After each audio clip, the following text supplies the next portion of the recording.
നമ്മുടെ പല സിനിമകളും നല്ല കളക്ഷൻ നേടി പോകുന്നുണ്ട്. പിന്നീട് അത് കഴിഞ്ഞ് കുറെ ആളുകൾ പറയുന്നത് ഈ സിനിമ എന്താ ഇത്ര ഹിറ്റ് ആയത്, ഇതിനകത്ത് അങ്ങനെ സിമ്പിൾ ആയിട്ടുള്ള ഒരു കഥയാണല്ലോ, ഇത് അങ്ങനെ ഹിറ്റ് ആവേണ്ട കഥയാണോ എന്നൊക്കെ ചോദിക്കുന്നുണ്ട്.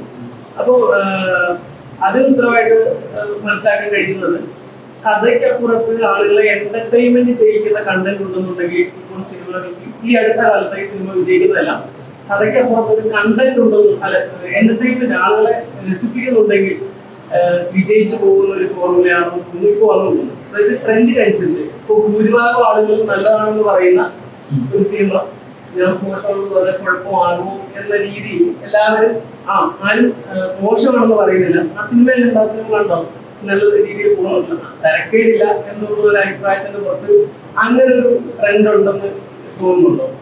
അത് ഞാൻ ചോദിക്കാൻ കാരണം സുവർണ്ണ കാലഘട്ടം എല്ലാവരും സുവർണ്ണ കാലഘട്ടം ശരിക്കുമ്പോൾ രഞ്ജന സുവർണ്ണ അങ്ങനെ സുവർണ്ണ കാലഘട്ടമാണെന്ന് പറയുന്നില്ല എന്ന് പറഞ്ഞുകൊണ്ട് ഈ കാലഘട്ടം എന്ന് പറയുന്ന ഒരു ലോങ് പീരീഡിലല്ലോ. ഇപ്പൊ നമ്മൾ ഫെബ്രുവരി, മാർച്ച്, ഏപ്രിൽ, മെയ് 4 മാസത്തിനിടയ്ക്ക് സിനിമകളാണ് കോടി സിനിമകൾ. തിയേറ്ററിൽ ഇത് അത്ര 1000 കോടി 100 കോടിയേറ്റം സിനിമകളല്ലേ, 1000 കോടിയേറ്റം വന്നു. അപ്പോ ആ രീതിയിൽ ആദ്യം ചോദിച്ച ചോദ്യം നമ്മൾ ചില സിനിമകൾ തിയേറ്ററിൽ എക്സ്പീരിയൻസ് ചെയ്യുന്ന സിനിമ ഇത് OTT വരുമ്പോഴാണ് സ്വാഭാവികമായിട്ടും, അല്ലെങ്കിൽ സാറ്റലൈറ്റ് അല്ലെങ്കിൽ OTT വരുമ്പോഴാണ് ആൾക്കാര് പിന്നെ മിക്സഡ് അഭിപ്രായം വരുന്നത്. മിക്കതും OTT കാണുന്ന ആൾക്കാർ തിയേറ്ററിൽ സിനിമ എക്സ്പീരിയൻസ് ചെയ്യാത്ത ആൾക്കാരായിരിക്കും. ചില സിനിമകൾ തിയേറ്ററിൽ എക്സ്പീരിയൻസ് ചെയ്താൽ മാത്രമേ അതിന്റെ ഒരു ഫുൾ എക്സ്പീരിയൻസ് കിട്ടുള്ളൂ. ഞാൻ തന്നെ ചില സിനിമകൾ ഞാൻ തിയേറ്ററിൽ പോയിട്ട് എല്ലാ സിനിമകളും കാണുന്നില്ല. തിയേറ്ററിൽ ഭയങ്കരമായിട്ട് ഓടിയ സിനിമകൾ OTT കണ്ടപ്പോൾ എനിക്ക് തോന്നിയിട്ടുണ്ട് ഇത് എന്തുകൊണ്ട് ഓടി, ഇത് എന്തായിരിക്കും. അപ്പൊ അങ്ങനെയുള്ള സമയത്ത് നമ്മളൊരു തിയേറ്ററിൽ ഇരുന്നിട്ട് കുറെ ആൾക്കാരെ കൂടെ ഇരുന്നിട്ട് ആൾക്കാർ ചിരിക്കുമ്പോൾ അതിന്റെ ഒപ്പം നമ്മൾ ചിലപ്പോൾ ചിരിക്കും. അതിന്റെ ഒരു മൂഡ് പറയണം, വലിയ സ്ക്രീനിൽ സൗണ്ടിൽ ആ ഫുൾ എക്സ്പീരിയൻസ് പറയണം. അതേ OTT വന്നിട്ട് നമ്മുടെ വീട്ടിൽ നമ്മുടെ കംഫർട്ട് സോണിൽ ഇരുന്നിട്ട് നമ്മുടെ ചാരിയിട്ട് കാണുമ്പോൾ നമ്മൾ കൂടുതൽ എന്താ പറയണ്ടത് ക്രിട്ടിക്കലായിട്ടും നമ്മൾ ബ്രേക്ക് എടുത്തിട്ടും പോസ് എടുത്തിട്ടും നമ്മുടെ ആസ്വാദന ലെവലിൽ കുറച്ചുകൂടെ ഒരു വളരെ ക്രിട്ടിക്കലായിട്ടൊക്കെ നമ്മൾ ചിലപ്പോൾ കണ്ടെന്നിരിക്കുള്ളൂ.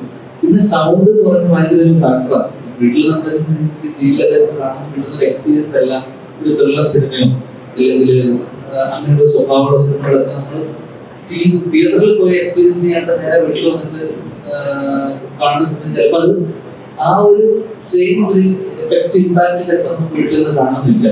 അതുകൊണ്ടാണ് പല സിനിമകളും OTT വരുന്ന സമയത്ത് അല്ലെങ്കിൽ OTT കാണുന്ന ഏജ് ഗ്രൂപ്പ് എന്ന് പറയുന്നത് തന്നെ ഒരു എനിക്ക് തോന്നുന്നു യങ്സ്റ്റേഴ്സ് ഒന്നും ഇല്ല എന്നല്ല, പക്ഷെ മാക്സിമം ആൾക്കാർ തിയേറ്ററിൽ പോകാൻ പറ്റാത്ത 35 അല്ലെങ്കിൽ ആ ഒരു കുറച്ചൊരു മിഡിൽ ഏജിൽ അതിന്റെ കൂടുതൽ ആൾക്കാരാണ് സിനിമ തിയേറ്ററിൽ പോയി കാണാൻ പറ്റാത്തത്. ചെറുപ്പക്കാരല്ലാത്ത കുറെ ആൾക്കാരാണ് OTT പിന്നെ പുറത്തുള്ള പ്രവാസികൾ അവരൊക്കെയാണ് OTT നിന്ന് കാണുന്നത്.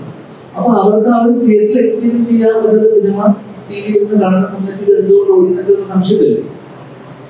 കാരണം യൂത്ത് ആണ് പല സിനിമകളും, യങ്സ്റ്റേഴ്സ് ആണ് ഈ പറഞ്ഞ സിനിമകളൊക്കെ വിജയിച്ചതോടെ അല്ലെങ്കിൽ ഏറ്റവും കൂടുതൽ ഏജ് ഗ്രൂപ്പിനെ ടാക്കിൾ ചെയ്ത സിനിമകളാണ്. ഇപ്പൊ ഞാനിപ്പോ ഹൃദയത്തിന്റെ നമ്മുടെ സിനിമകൾ തന്നെ പറഞ്ഞിട്ടുണ്ട്. ഹൃദയം ഇപ്പൊ ആവേശം വർഷങ്ങൾക്ക് ശേഷം ആവേശം യൂത്തിനെ ടാർഗറ്റ് ചെയ്തുകൊണ്ട് അല്ലെങ്കിൽ ഒരു ടാർഗറ്റ് ഓഡിയൻസ് എന്ന് പറയുന്നത് പ്രധാനമായിട്ടും യങ്സ്റ്റേഴ്സ് ആയിരുന്നു. മ്യൂസിക് ആയിക്കോട്ടെ അല്ലെങ്കിൽ അതിന്റെ മേക്കിംഗ് ആയിക്കോട്ടെ അല്ലെങ്കിൽ അതൊരു ഫെസ്റ്റിവൽ സിനിമ. അതേ വർഷങ്ങൾക്ക് ശേഷം ഡ്രാമയാണ്, ഇമോഷണൽ ഡ്രാമയാണ്. ആ രീതിയിൽ ഒരു സെറ്റപ്പ് ഓഡിയൻസ് ഉണ്ട്, ഫാമിലി അല്ലെങ്കിൽ എന്ന് പറഞ്ഞ ഡയറക്ടറിനെ വിശ്വസിച്ച് പോകുന്ന ഫാമിലി ഓഡിയൻസ് ഉണ്ട്. അവരാണ് കൂടുതൽ പിന്നെ നമുക്കൊരു ഇനീഷ്യലി കിട്ടിയത് ആ ഇന്റർവ്യൂ പരിപാടികളൊക്കെ കിട്ടിയത്. കാരണം സാധാരണ കേട്ട സിനിമക്ക് കിട്ടുന്ന പാട്ടിന് വെൽക്കം ആ സിനിമ കിട്ടിയിരുന്നു. അപ്പം എനിക്ക് തോന്നുന്നു മിക്സഡ് എപ്പോഴും ഏത് ലെവലിലാണെങ്കിലും മിക്സഡ് അഭിപ്രായങ്ങൾ സിനിമ ഇറങ്ങി കഴിഞ്ഞ് ഇഷ്ടപ്പെട്ട് നിൽക്കുന്ന ആൾക്കാർ പോലും പിന്നെ വീണ്ടും റിപ്പീറ്റ് ഇല്ലാത്ത കുറെ സിനിമകളുണ്ട്. നമ്മൾ ടിവിയിൽ വരുന്ന സമയത്തും നമ്മള് പഴയ സിനിമകളിൽ ഇപ്പോഴും റിപ്പീറ്റ് കാണും. അല്ലാണ്ട് നമ്മൾ അടുത്ത കാലത്ത് ഇറങ്ങിയ സിനിമകൾ നമ്മള് റിപ്പീറ്റ് കാണുന്ന സിനിമകൾ ആക്ച്വലി വളരെ കുറവാണ്. എനിക്ക് തോന്നുന്നു എന്നോട് പറഞ്ഞിട്ടുള്ള സിനിമകളുണ്ട്, കുഞ്ഞിരാമൻ റിപ്പീറ്റ് കാണുന്നത്, ആട്, കപ്പിയാനൊക്കെ പറയുന്ന റിപ്പീറ്റ് വാച്ചുള്ള സിനിമകളാണ്.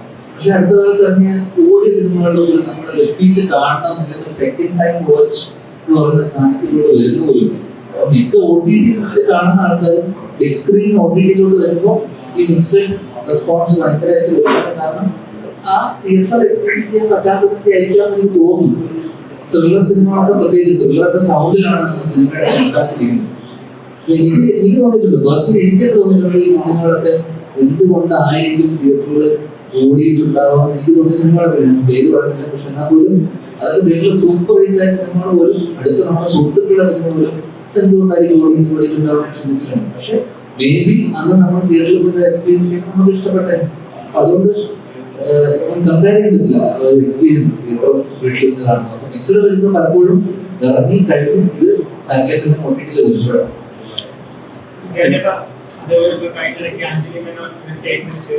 മലയാള സിനിമയിലെ നടിമാർ ആയിട്ടുള്ള സിനിമ നോക്കി കഴിഞ്ഞാൽ ഫീമെയിൽ കാറ്റഗറി ഇല്ലാത്ത സിനിമകളും ഒരുപാട് ആവേശം നോക്കി കഴിഞ്ഞാൽ അല്ലെങ്കിൽ മഞ്ഞൾ പൂച്ചൊക്കെ ആണെങ്കിലും ലേഡി കാറ്റഗറീസ് ഇല്ല.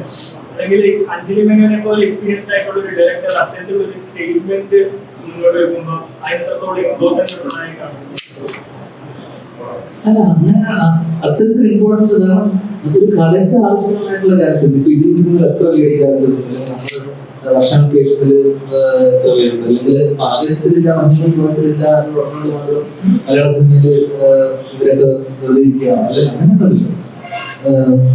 ഫീമെയിൽ ഇവിടെ എത്ര ഫീമെയിൽ സിനിമകളുണ്ട്. ഇപ്പൊ കഴിഞ്ഞ ക്യാൻസൽ ചെയ്ത സിനിമ കഴിഞ്ഞ വർഷം ദിവ്യ പറഞ്ഞ് ഇവരൊക്കെ കണിയൊക്കെ പോയിട്ടുണ്ടെങ്കിൽ അവർക്ക് അവിടെ ഓർഡർ കിട്ടും. അത് ഫീമെയിൽ സെൻട്രിക് സിനിമയല്ലേ, ഫീമെയിൽ ഓറിയന്റഡ് അല്ലെങ്കിൽ ഫീമെയിൽ ക്യാരക്ടേഴ്സ് സിനിമയുടെ കഥ എനിക്കറിയില്ല. അപ്പൊ അതുകൊണ്ട് അങ്ങനെ സിനിമകളില്ലാത്ത പറഞ്ഞില്ല, അത്തരത്തിലും ആളുകൾ ഒരു കഥക്ക് ഡിമാൻഡ് ചെയ്യുന്ന പോലെയല്ലേ. അല്ലാണ്ട് ഇവിടെ സ്ത്രീകളെ മൊത്തത്തിൽ മാറ്റി വെച്ചേക്കാവുന്ന സിനിമയൊന്നുമില്ല. അൾട്ടിമേറ്റ്ലി സിനിമ ഓടണമെങ്കിൽ ഫീമെയിൽ പേഴ്സൺസ് നമ്മൾ റൊമാൻറ്റിക് സിനിമ ചെയ്യുമ്പോൾ സ്ത്രീകളെ മാറ്റി വെക്കുന്നു. സ്വാഭാവികമായിട്ടും പ്രണയ സിനിമകൾ റോം കോം ഞാൻ ആദ്യം ചെയ്ത സിനിമ ലവാഷം കൊണ്ടായിരുന്നപ്പോൾ എനിക്ക്